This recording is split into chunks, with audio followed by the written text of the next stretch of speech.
മാവേലിക്കര മണ്ഡലത്തിലെ UDF സ്ഥാനാർത്ഥി advocate മുത്താര രാജിന്റെ പ്രചരണാർത്ഥം റോഡ് ഷോ നടത്തി. കോൺഗ്രസ് നേതാവ് രമേശ് ചെന്നിത്തലയാണ് റോഡ് ഷോ നടത്തിയത്. തഴക്കര കല്ലിമേലിൽ നിന്നും ആരംഭിച്ച റോഡ് ഷോ താമരക്കുളത്ത് സമാപിച്ചു. മാവേലിക്കര നിയോജക മണ്ഡലം UDF സ്ഥാനാർത്ഥി അഡ്വക്കേറ്റ് മുത്താര രാജിന്റെ തെരഞ്ഞെടുപ്പ് പ്രചരണാർത്ഥമാണ് റോഡ് ഷോ നടത്തിയത്. കോൺഗ്രസ് നേതാവ് രമേശ് ചെന്നിത്തലയാണ് റോഡ് ഷോ നടത്തിയത്. തഴക്കര കല്ലിമേലിൽ നിന്നും ആരംഭിച്ച റോഡ് ഷോ താമരക്കുളത്ത് സമാപിച്ചു.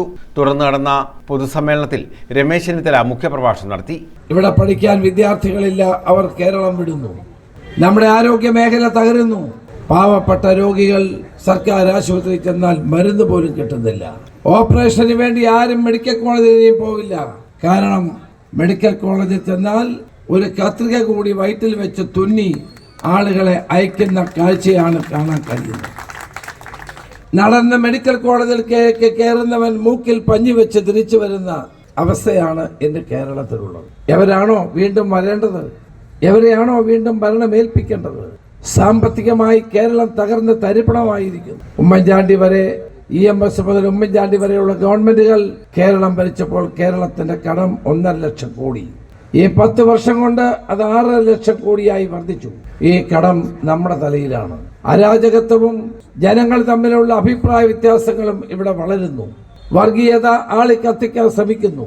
ഇവർക്കെതിരെയാണ് നമ്മുടെ പോരാട്ടം. സമ്മേളനം അഡ്വക്കേറ്റ് ജോൺസൺ എബ്രഹാം ഉദ്ഘാടനം ചെയ്തു. PB ഹരികുമാർ അധ്യക്ഷത വഹിച്ചു. DCC president B Babu Prasad, KR Muraleedharan, Manoj C Shekhar, G Hariprakash, G Venu, advocate Sunnykutty തുടങ്ങിയവർ പങ്കെടുത്തു. എന്റെ കാര്യങ്ങളെക്കുറിച്ച് നിങ്ങളോട് സംസാരിക്കേണ്ട ആവശ്യവുമൊന്നുമില്ല. എങ്കിലും ഈ വരാൻ പോകുന്ന തിരഞ്ഞെടുപ്പിൽ ഐക്യജനാധിപത്യ മുന്നണിയുടെ സ്ഥാനാർത്ഥിയായി നിങ്ങൾ എന്നെ വിജയിപ്പിക്കണമെന്ന് അഭ്യർത്ഥിക്കുകയാണ്.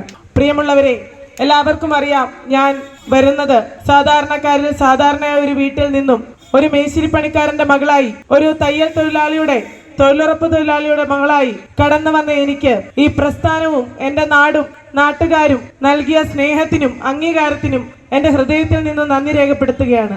ഇന്നിവിടെ എനിക്ക് വോട്ടഭ്യർത്ഥിച്ചുകൊണ്ട് എല്ലാവരെയും അഭിസംബോധന ചെയ്യുവാനും ഇവിടെ എത്തിയ പ്രിയപ്പെട്ട മുൻ പ്രതിപക്ഷ നേതാവും ഹരിപ്പാടിന്റെ പ്രിയങ്കരനായ MLA-മായിരുന്ന പ്രിയപ്പെട്ട രമേശ് ചെന്നിത്തല സാറിനുള്ള നന്ദി എന്റെ ഹൃദയത്തിൽ നിന്ന് രേഖപ്പെടുത്തുകയാണ്.